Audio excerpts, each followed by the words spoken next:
ইমারাতে ইসলামিয়া আফগানিস্তানের তালেবান সরকার বন্দীদের অধিকার রক্ষা ও তাদের পুনর্বাসনের লক্ষ্যে নানা পদক্ষেপ হাতে নিয়েছে, যার অংশ হিসাবে দেশের বিভিন্ন কারাগারে স্বাস্থ্যসেবা নিশ্চিত করার জন্য হাসপাতাল নির্মাণ করা হচ্ছে এবং শিক্ষাগত সুযোগ তৈরি করতে বিদ্যালয় ও শিক্ষা প্রতিষ্ঠান চালু করা হচ্ছে। এই উদ্যোগের মাধ্যমে বন্দীদের জীবনমান উন্নয়ন ও তাদের সামাজিক পুনর্বাসনের প্রচেষ্টা ত্বরান্বিত হচ্ছে।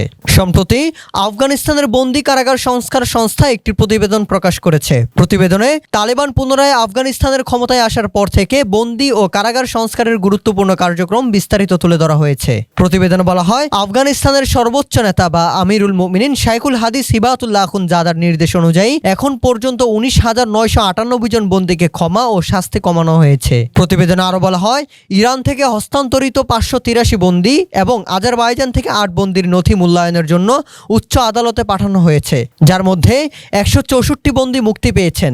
এছাড়াও ইরান, কুয়েত ও আজারবাইজান থেকে 1555 আফগান বন্দীকে দেশে ফিরিয়ে আনা হয়েছে। প্রতিবেদনে বলা হয়, গত 4 বছরে দেশের সব কারাগারে 26,884টি ব্যক্তিগত ফাইল তৈরি করা হয়েছে, যা বন্দীদের ব্যবস্থাপনা ও নজরদারিতে ব্যবহার হচ্ছে। এছাড়া কাবুলে বন্দীদের জন্য একটি সুপরিকল্পিত হাসপাতাল নির্মাণ করা হয়েছে, যেখানে অভিজ্ঞ ডাক্তার এবং পর্যাপ্ত চিকিৎসা সরঞ্জাম রয়েছে। এতে বলা হয়, বর্তমানে কেন্দ্র ও প্রদেশের কারাগারে 8টি স্কুল এবং 72টি স্বাস্থ্যকেন্দ্র চালু রয়েছে, যা বন্দীদের শিক্ষাগত স্বাস্থ্যসেবা প্রদান করছে। এছাড়াও দেশের সব কারাগারে পাঠ শিক্ষা এবং শিক্ষামূলক প্রোগ্রাম শুরু করেছে কারাগার সংস্কার সংস্থা, যেখানে বর্তমানে 5,889 জন কর্মী ও বন্দী শিক্ষায় নিয়োজিত রয়েছে। গত 4 বছরে কেন্দ্র ও প্রদেশের কারাগারে 9,995টি বই বিতরণ করেছে সংস্থাটি।